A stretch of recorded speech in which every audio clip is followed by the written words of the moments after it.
Cosmos, thanks, buddy. I love fishing with spoons. That was excellent. Now what do I need to know, Cosmos? Come on, give it up. What do I need to know now? Sharpening my hooks 30 in this film short, episode 5, Sharpening Hooks 30. All right, come on, Cos. I hope you get lined up here. I don't think you can get the 9-ball in, though. Can you? Nice shot, Cosmos.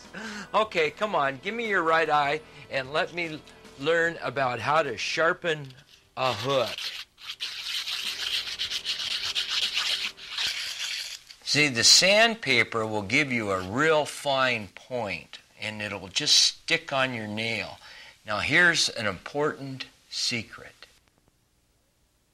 Procure herring oil works as a cutting oil for the hook. See how it's just working as a cutting oil and taking a little bit of the hook off at a time? This is so important because this is the final stage of sharpening this hook into a knife blade.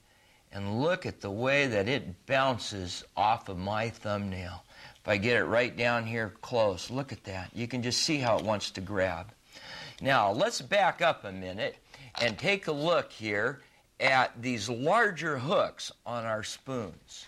It takes a different type of method to build this into a needle point. And that's really what you're trying to accomplish. You want a needle point on this spoon.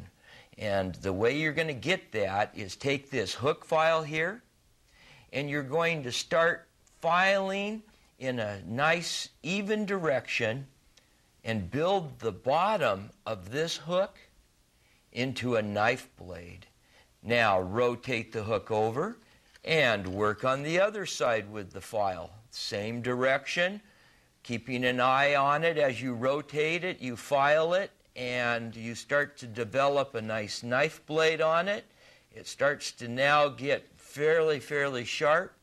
At this point, you can take your wet and dry sandpaper with your Procure herring butter or herring oil, it depends. Sometimes you don't have the oil, you just have the butter. It all works. Massage that into the hook.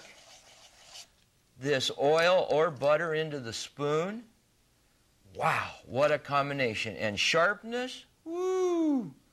Laser Sharp has nothing on what these needle hooks can do to a hooking power. That's what it's all about, hooking power.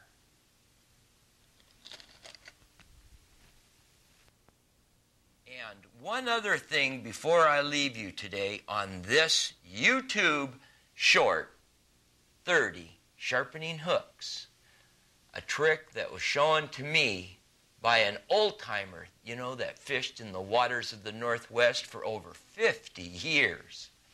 One of the things that he would share with me is after he worked the hook on the wet and dry, he then would bury the hook into a piece of wood one time and check its sharpness, and he felt that it moved the grain of the metal in the hook one direction, and it held stronger and it didn't fail by breaking on him.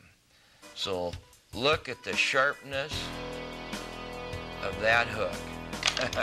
That's amazing. All right, Cosmos, now what do I got to know how to do?